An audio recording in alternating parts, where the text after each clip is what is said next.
el único espacio dedicado a conocer las ideas de los estudiantes.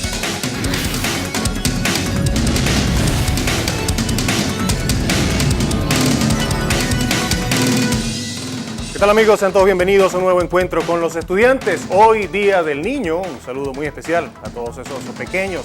Hoy en particular vemos la ciudad llena de estos infantes, llena de los niños, comiendo helado, disfrutando en parques, pasándola bien.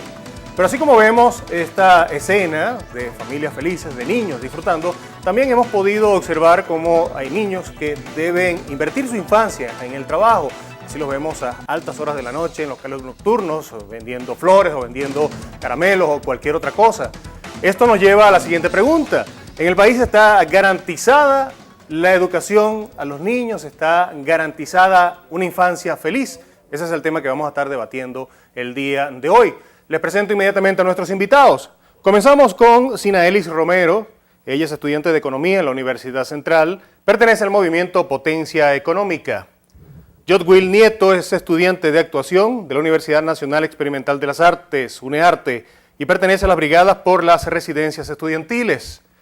Xiomara Sierra es estudiante de Derecho en la Universidad Central de Venezuela y pertenece al movimiento Ideal UCEVista. Y finalmente Andrés Miranda es estudiante de Economía en la Universidad Central de Venezuela y es secretario de Finanzas del Centro de Estudiantes. Además pertenece al proyecto Unión Democrático Estudiantil, a quienes les damos la bienvenida.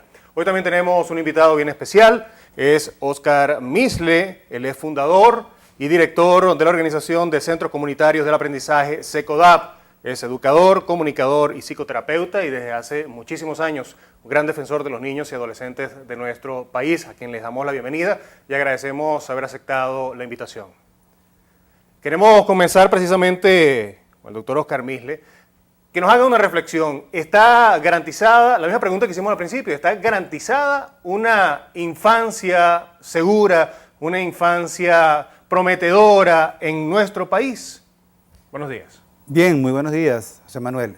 Sí, hoy el Día del Niño, esta es la pregunta clave que tenemos que hacernos para que esta celebración trascienda y pueda pues darnos respuestas.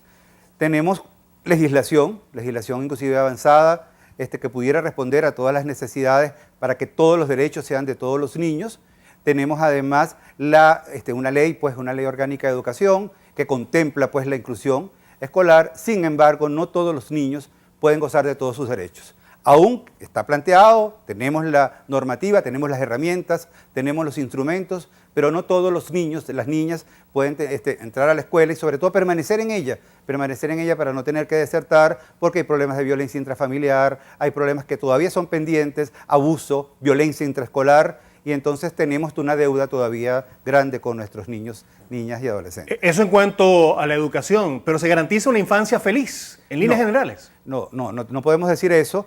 No podemos decir eso porque si nosotros tenemos índice, por ejemplo, de 140 personas menores de 17 años que mueren al mes por efecto de la violencia, ahí tenemos todavía un reto, el tema de la inseguridad personal, en donde los niños no solamente son víctimas, sino son victimarios. No podemos ser felices si tenemos que el Día del Niño conmemorar, no celebrar la muerte de niños que perdieron la vida por estar en el lugar a lo mejor equivocado o por tener que sobrevivir o defenderse de la amenaza del entorno. Muchísimas gracias, doctor. Más adelante vamos a hacer nuevamente un contacto con usted. Ustedes los escucharon, no se puede decir que la infancia venezolana, que la niñez venezolana sea feliz. ¿Están de acuerdo?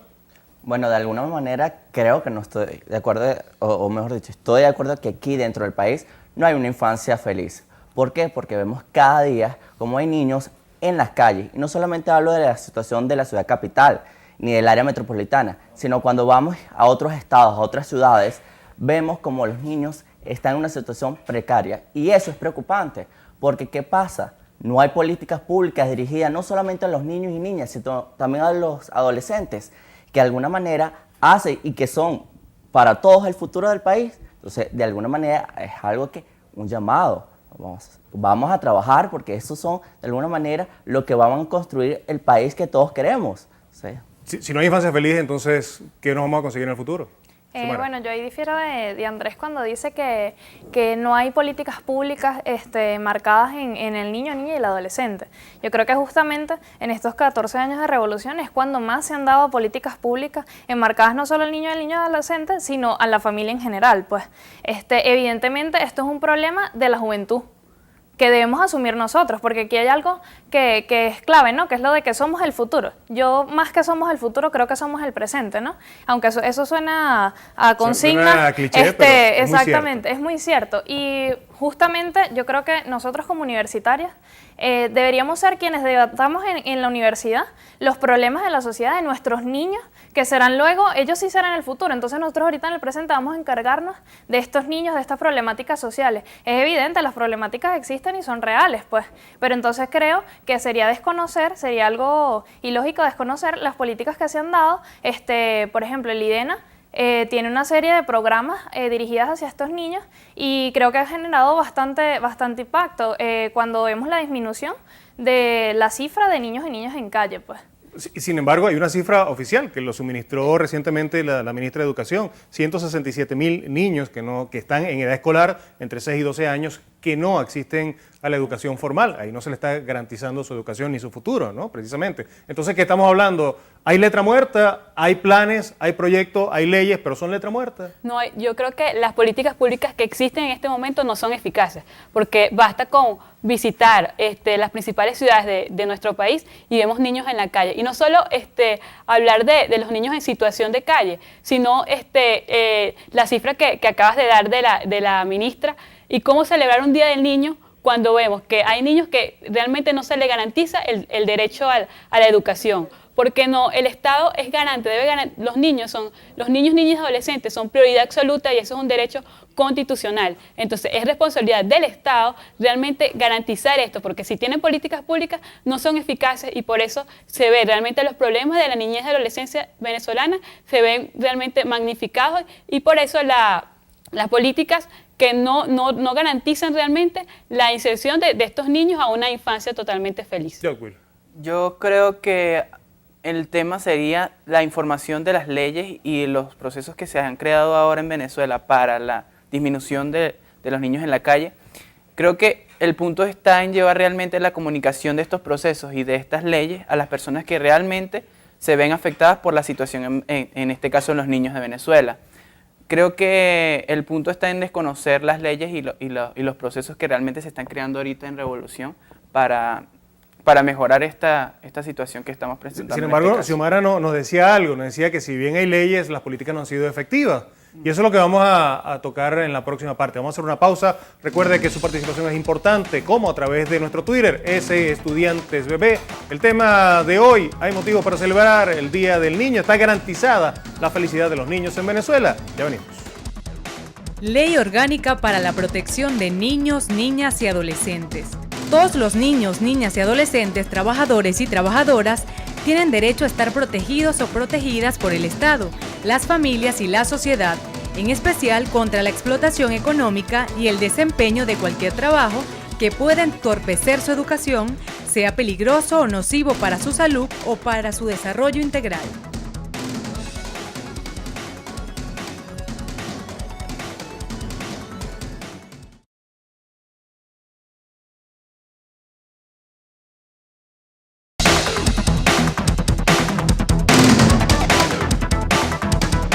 Continuamos el encuentro con los estudiantes, hoy hablando de los niños. Está garantizada la educación, la felicidad de los niños de nuestro país. Tenemos con nosotros al doctor Oscar Misle, director y fundador de SECODAP, que aunque bien en la primera intervención nos decía que hay leyes, al igual que nuestros invitados nos comentaban que hay leyes, al parecer es letra muerta, porque seguimos viendo niños vendiendo flores a altas horas de la noche, siendo explotados, vendiendo cualquier tipo de mercancía. ¿Qué es lo que genera entonces esta situación? ¿Podemos simplificarlo a un simple problema económico?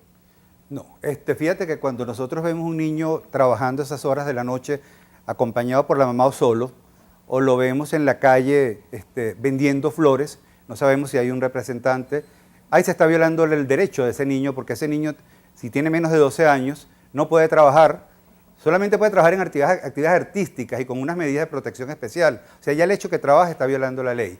Y el hecho que trabaje es porque hay unas necesidades no satisfechas, hay una realidad, él es un síntoma de algo que está pasando en la sociedad que no ha logrado dar las respuestas que se requieren en el momento y con las características y las condiciones que se requieren. Entonces, una política eficiente es la que genera mecanismos de formación, información actualizada, con data, para saber quiénes son, dónde están, que genere participación social, que además que no sean continuas, que no sea una política espasmódica a través de operativos y sobre todo que puedan estar articuladas. Entonces, una política tiene que ser articulada, pero tiene también que ser integral y eso sí todavía tenemos una deuda ahí pendiente. Pero es posible revertir esa situación porque pareciera ser un problema sin fin. Es posible cuando hay voluntad política, cuando el Sistema Nacional de Protección entienda que si bien es importante tener claro y poder trabajar en base a alineamientos ideológicos, es importante que la protección se garantice dándole vida a la ley, en este caso a la alumna, generando espacios de participación, que los consejos comunales, que las organizaciones sociales, que el Sistema Nacional en su conjunto pueda no permitir que estos niños tengan que salir a la calle porque no tienen el sustento, porque no tienen la formación, la familia, y para que estos niños sean utilizados para poder conseguir los recursos que seguramente no tienen en el hogar. Bien, muchísimas gracias, doctor. Entonces tenemos dos vertientes, falta de información y sobre todo falta de aplicación de las leyes. Jodwill. En un principio, como estábamos hablando, creo que se han creado ciertos mecanismos para enfrentar esta situación y creo que ha dado un vuelco a un antes y un después. Falta mucho por hacer, creo que es cierto, y falta muchísimo por hacer, pero el punto está en qué hacemos nosotros y nosotras para mejorar esa situación. El punto estaría, bueno, vamos a ver las vertientes, vamos a ver lo que sale mal, vamos a ver qué sale mal, pero buscamos la solución a los problemas, buscamos la solución a las situaciones. Pero ¿de qué manera pudiera quien nos está viendo participar? Yo estoy en un restaurante, por decirte algún ejemplo, veo que hay un niño a 2, 3 de la mañana vendiendo flores, me acerco a él, ¿con qué objetivo? ¿Cómo lo abordo?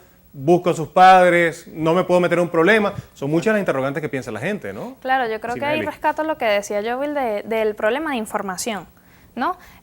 Y en el marco de ese problema de información, yo diría que cuando uno ve a un niño en esta situación, lo más ideal pues es llamar a estos institutos, como por ejemplo el IDENA, porque ellos tienen una serie de programas que no solo, o sea, hay varias fases, ¿no? En la primera fase se busca identificar ese niño que está en situación de calle, niño o niña o adolescente, y hay varios grupos, ¿no?, de atención. Está el niño que está en situación de calle porque se desapegó de su familia, está el niño que está en un riesgo social, está el niño que es adicto, o el adolescente o la niña, y está el que es trabajador. Pero entonces, identificando esa serie de problemas, vendrán los programas. Pues, por ejemplo, hay un programa que se llama La Colmenita Bolivariana. Estos niños se encargan ellos mismos, ya una vez que han salido de su malestar, de formar a más niños. Y es organización de ellos, pues es una actividad socioproductiva que ellos llevan a las comunidades. Pues. O sea, que ahí las herramientas pero no se utilizan. Exactamente. Yo creo que los proyectos que estaba comentando la compañera sí existen, pero no son eficaces. ¿Por qué? Porque seguimos viendo los niños en situación de calle, los niños que, como ella lo dijo, y así es cierto, niños que viven en las calles, que ellos están niños de la calle. Pues la UNICEF habla de que hay niños que son de la calle, o sea, y niños en situación de calle. ¿Cuáles son los niños que están en situación de calle? Son los niños, precisamente lo que comentabas, que venden flores, que son comerciantes y que realmente sí los podemos ver. ¿Qué puede hacer la sociedad? De repente mucha gente lo ha hecho. Inclusive yo he estado en restaurantes donde uno ve a los niños y realmente es impactante a las altas horas de la noche.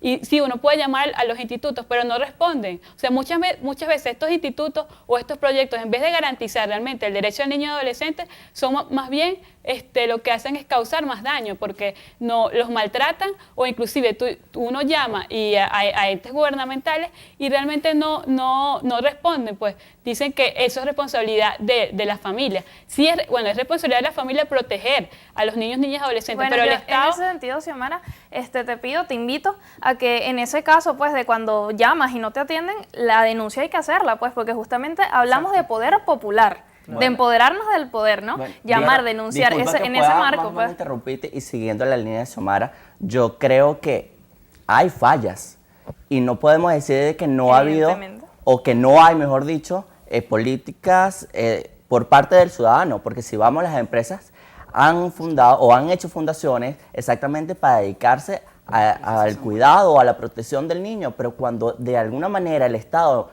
no hay una reciprocidad como tal, ¿cómo vamos a hacer? Porque además el Estado ha llegado a un momento, desde mi punto de vista, y disculpen lo que viven, a los compatriotas y camaradas aquí presentes, son 14 años de revolución, pero 14 años de revolución muy excluyente, porque los trabajos tienen que ser trabajos no solamente a nivel central, sino a nivel regional y municipal, y eso se ha perdido, y se ha perdido tanto, y un ejemplo es la Fundación Simón, bueno, la Fundación del Niño, que ahora se llama Fundación del Niño Simón. Yo, porque tengo familiares que trabajan ahí, y totalmente, anteriormente, las primeras damas de las diferentes entidades se encargaba, ahora ni siquiera eso. Entonces, de alguna manera hay una desarticulación dentro del propio gobierno y eso hay una preocupación como tal en ese sector. Claro. Quiero preguntarle al doctor Oscar Misle, y ya prácticamente para despedir su participación, agradecérsela. Entonces, ¿qué podemos hacer? ¿Qué nos queda por hacer a nosotros como testigos presenciales de ver ese abuso, por llamarlo de alguna manera, abuso infantil? ¿Qué nos queda por recurrir? ¿A qué herramientas podemos acudir? Sí, las leyes hay que conocerlas. Las leyes son herramientas para ser utilizadas. Conocer la ley no significa memorizarla, sino saber cuáles son las instancias para poder exigir que el derecho se haga efectivo.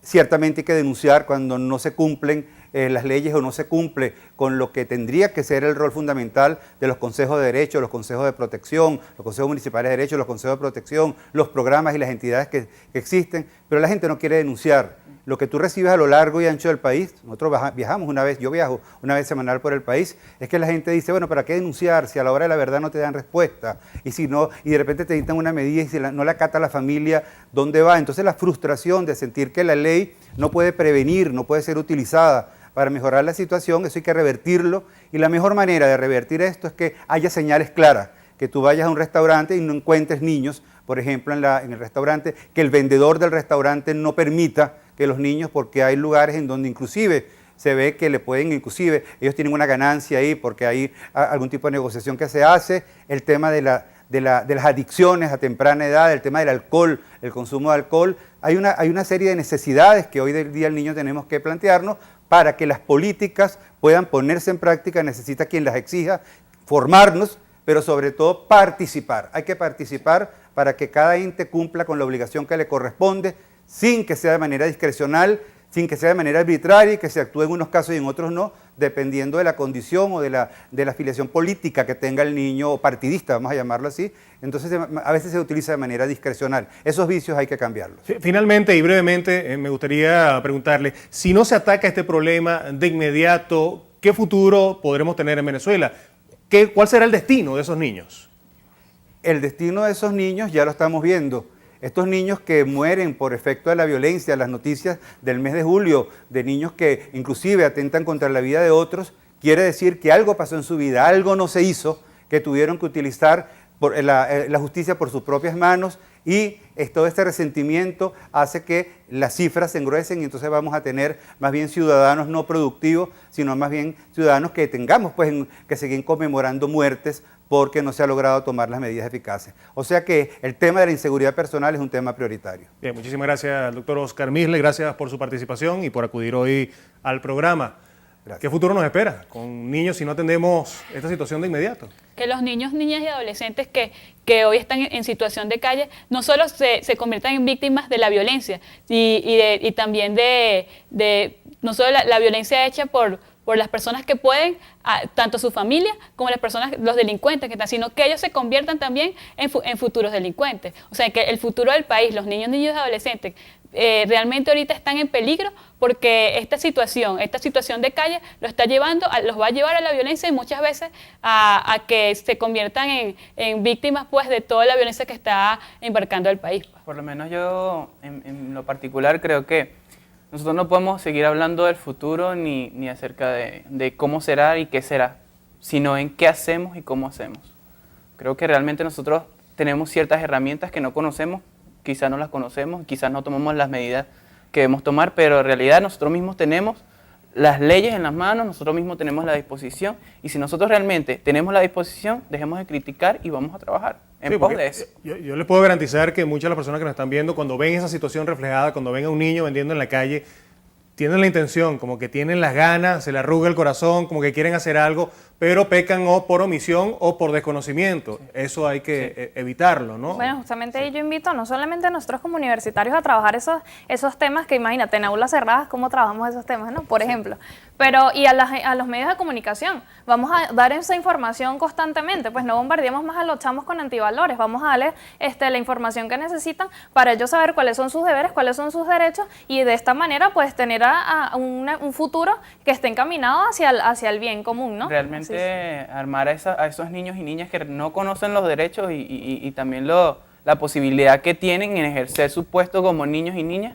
Y yo digo que sí, somos el presente y somos el futuro. No solamente somos el futuro, nosotros hacemos el futuro. Bien, vamos a hacer una pausa. Recuerde que usted puede participar. Ese Estudiante Bebé es nuestra cuenta en Twitter. La próxima parte precisamente le vamos a estar dando cabida a su participación. Ya venimos. Ley Orgánica para la Protección de Niños, Niñas y Adolescentes.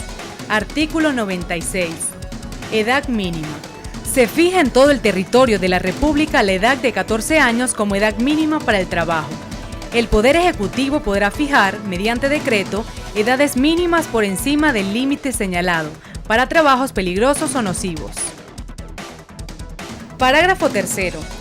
El Consejo de Protección de Niños, Niñas y Adolescentes podrá autorizar, en determinadas circunstancias debidamente justificadas, el trabajo de adolescentes por debajo de la edad mínima, siempre que la actividad a realizar no menoscabe su derecho a la educación, sea peligrosa o nociva para su salud o desarrollo integral o se encuentre expresamente prohibida por la ley.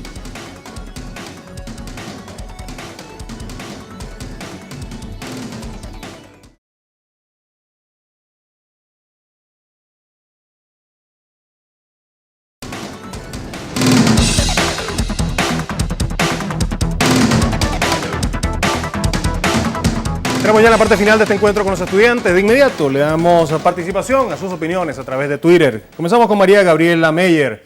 Ella nos dice, los niños en situación de calle son responsabilidad de la familia, el Estado y la sociedad. Está así establecido en la LOCNA. Andrés. Sí, bueno, exactamente, muy bien lo dicen las leyes. No solamente lo que es la educación y la formación está por parte de la familia, sino también por parte del Estado. Sin embargo, seguimos y corroboramos de que las leyes a veces dicen una cosa y otras cosas son las acciones. Y vemos como hay una cantidad de deserción por parte de los jóvenes y no por culpa a veces de la familia, sino a veces por culpa del Estado, gobierno, que no aplican las políticas necesarias para ese tipo de problemas. Ironú Mora también nos escribe, nos dice, más que niños en situación de calle, hay padres irresponsables que ponen a sus hijos a trabajar en la calle. Jodwill. Bueno, creo que esta es una verdad que quizás no nosotros sepamos si es cierto o falso, sino la realidad que existe en la calle. Creo que, como ya lo he dicho en diferentes oportunidades, creo que nosotros tenemos las herramientas y que creo que queda de parte de nosotros realmente accionar a esas situaciones y tomar las medidas, no solamente buscar la información y verla solamente en una pantalla, sino ir a los lugares y ver si realmente se está tomando decisiones en ese caso o no. María Alicia Robles. La responsabilidad de los niños en situación de calle es de los padres por no planificar el momento adecuado para brindarles lo que necesitan y es también responsabilidad del gobierno por crear una cultura de antivalores con tantas misiones subsidiarias de la pobreza. Sí, como bien lo dice el tweet, es responsabilidad tanto del Estado como de los padres. Pero realmente la responsabilidad, yo digo que la responsabilidad mayor la tiene el Estado porque tanto la Constitución como la Ley Orgánica de Protección del Niño y Adolescente dicen que el niño y adolescente es prioridad absoluta, es decir, en todas las políticas públicas que establezca el Estado tiene que ser prioridad a los niños, niñas y adolescentes. Y no solo todos los proyectos que se enmarquen, sino que esos proyectos tienen que ser totalmente eficaces para garantizar una niñez y adolescencia feliz. Finalmente, Seba Montero nos dice, los niños en situación de calle desaparecerían si el gobierno se abocara a mejorar la economía y promoviera la superación a través del trabajo, generando ingresos dignos a las familias. Okay. Yo primero con respecto a lo que estamos hablando, creo que la pregunta que dice que si el niño es responsabilidad en situación de calle es responsabilidad del padre o del Estado, creo que eso va en dos niveles, ¿no? Es responsabilidad del padre, pero ciertamente la familia común todo es responsabilidad del Estado. Y creo que en ese sentido el Estado, el gobierno, ha implementado las políticas necesarias que van en pro de ayudar a este niño que está en situación de calle, pues, y la familia como un todo. Entonces, lo que queremos en este momento, lo que yo rescato es la invitación a conocer las leyes, es la invitación a hacer cumplir las leyes, que es lo más importante. Entonces, como universitarios, como medio de comunicación, vamos a hacer que eso sea posible, porque no nos quedemos en criticar, vamos a hacer, pues. Y espero que este programa sea el primer paso para crear la semilla y esto sea motivo de debate y discusión en todas las mesas de nuestros hogares y saber de qué manera podemos actuar. Así A ustedes, gracias por haber participado a través de Twitter. A ustedes, por supuesto, gracias por haber venido. Esa era la invitación. Hasta el próximo domingo. Feliz Día del Niño. Pásenla bien y a garantizar el futuro y la felicidad de los más pequeños de la casa.